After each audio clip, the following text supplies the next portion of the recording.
আসসালামু আলাইকুম প্রিয় শিক্ষার্থীরা, ইয়ার লার্নিং থেকে সবাইকে শুভেচ্ছা জানিয়ে শুরু করছি আমাদের অষ্টম শ্রেণী ইতিহাস ও সামাজিক বিজ্ঞান বইয়ে চতুর্থ অধ্যায়ে 52 পৃষ্ঠায়। আজকে আমরা জানব সামাজিক ও সাংস্কৃতিক ইতিহাসের উৎস কত ধরনের হয়। আমরা সামাজিক ও সাংস্কৃতিক ইতিহাসের উৎস কত ধরনের হয় সে সম্পর্কে আমরা অবশ্যই এটি ভালোভাবে পড়ব।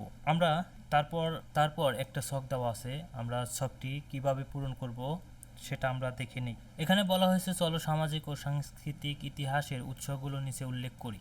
একে বলা হয়েছে তালপাতা লেখা পাণ্ডুলিপি, এবং আমরা দুইয়ে লিখতে পারি বিভিন্ন মূর্তি প্রতিচ্ছবি। তারপর তিনে আমরা লিখতে পারি মুদ্রা শিলালিপি। 4 নম্বরে লিখতে পারি স্মৃতিস্তম্ভ এবং অট্টালিকা।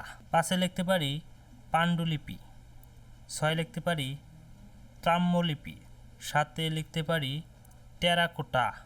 8-এ লিখতে পারি প্রাচীন পুঁথি। 9 লিখতে পারি বিদেশি পর্যটকদের বর্ণনা। 10-এ লিখতে পারি প্রাচীন সাহিত্য ও ঐতিহাসিক গ্রন্থাবলী। তাহলে প্রিয় শিক্ষার্থীরা, তোমরা এভাবেই এই ছকটি পূরণ করবে এবং তোমরা এই সামাজিক ও সাংস্কৃতিক ইতিহাস সম্পর্কে ভালোভাবে জেনে তারপর এই ছকটি পূরণ করবে। তাহলে আজকের মতো এই পর্যন্তই। পরবর্তী অনুশীলনী কাজগুলো বা দলগত কাজগুলো নিয়ে তোমাদের সামনে হাজির হব। ততক্ষণে তোমরা ভালো থেকো।